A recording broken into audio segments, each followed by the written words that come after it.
Hey everybody, it's Meaty Mama here, and I am in my very dark kitchen at night getting ready to prepare a pernil that I am going to cook tomorrow. In our home, Saturdays are pork day for dinner. So usually I make something like pork ribs in a crock pot, but I found some pork roast at Save a Lot. They were a really good price, so I wanted to cook those up. Now, pernil is a Puerto Rican dish. I'm not Puerto Rican, I am Cuban from my father's side. So this is not something that I am used to making. When my family used to have get-togethers or holidays or whatever, we always roasted a whole pig outside. And so obviously I cannot roast a whole pig in my condo, so we're going with the pernil. It's really simple to make as far as ingredients.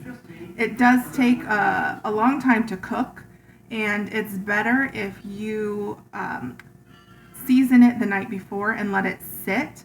You can even let it sit for a couple of days. The longer, the better. But since tomorrow is Pork Saturday, I am going to get this stuff ready, and I'm going to show you how to do it. So stay tuned. So the ingredients are very simple.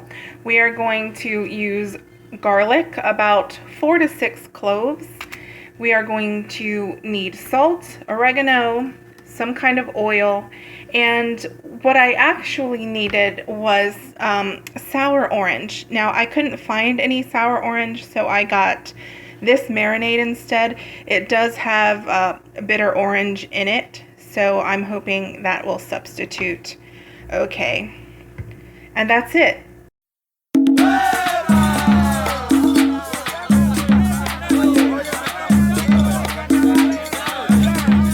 Barranquilla tiene un swing que empieza la rumba y no tiene fin. Barranquilla tiene un no sé qué, pa' bailar la cumbia, cumbia y más vale.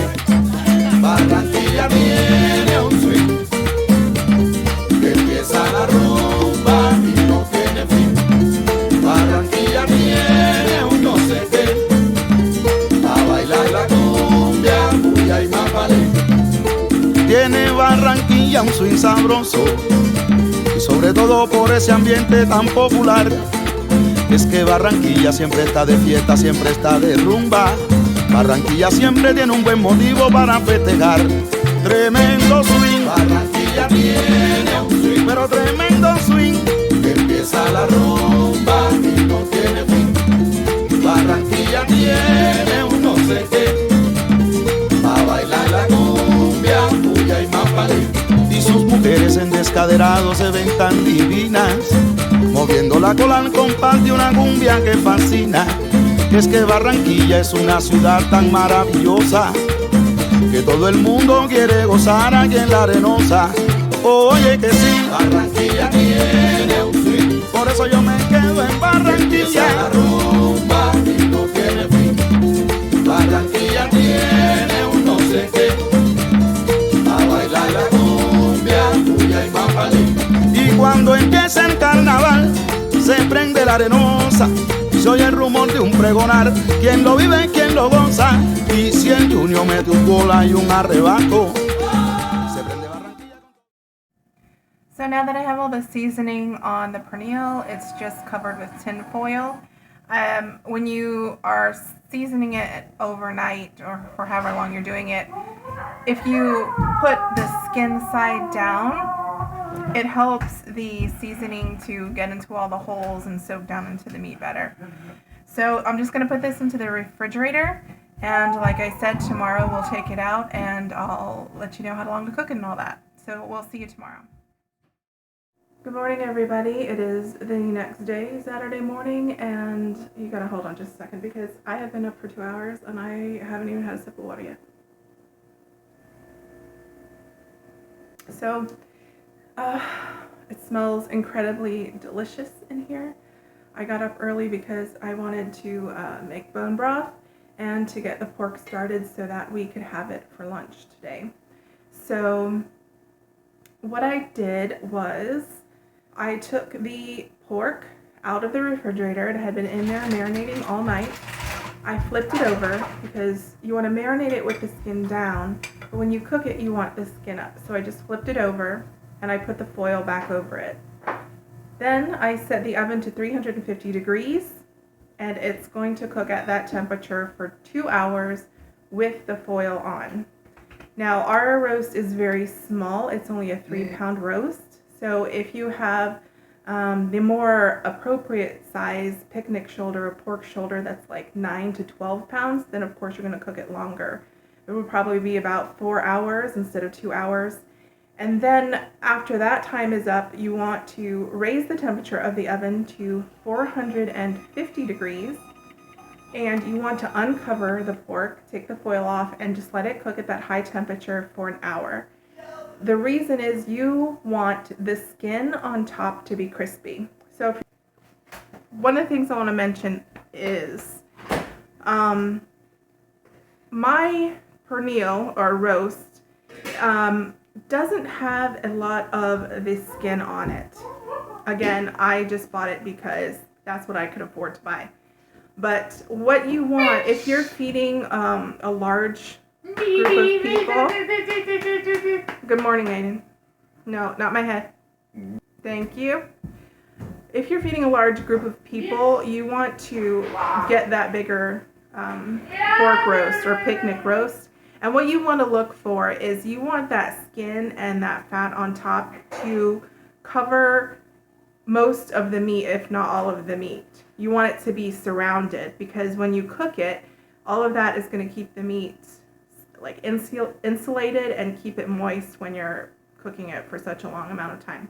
So anyways, you're going to do 350 covered for 2 hours, 450 uncovered for 1 hour, and then what you want to do is you want to check the skin. Just tap it with like a butter knife or something to see if it's crispy enough, and just leave the pork in there until you tap that skin and it kind of gives like a hollow sound.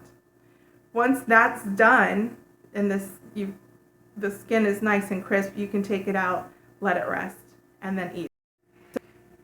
I've pulled the roast out of the oven. I forgot to tell you something, and I also forgot to do something. Before you recover it with the tin foil after you flip it to put it in the oven, you need to pour some water into the bottom of your pan. I forgot, and so the pan started, the contents on the bottom started burning and making it really smoky in here. So I had to pull this out sooner than I wanted to.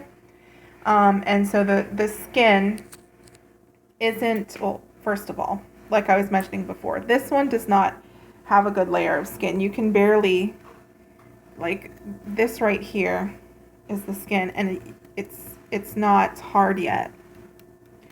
There's a little bit of, crispiness on the edges, but it's not how it's supposed to be. But it was burning because I didn't put water in the bottom. So I'm gonna let this rest for a few minutes and then we'll slice it up and we'll give it a taste. All right, let's give this a taste test. Take one of these dark pieces here.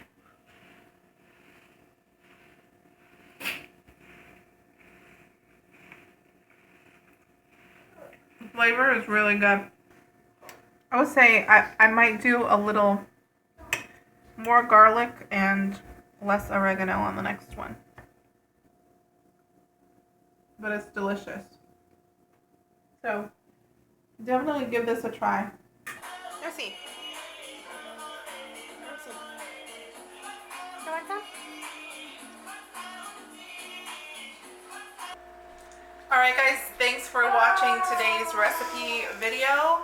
If you are new and haven't subscribed yet, please consider subscribing and liking and sharing my video. Thank you, and I will see you on the next one.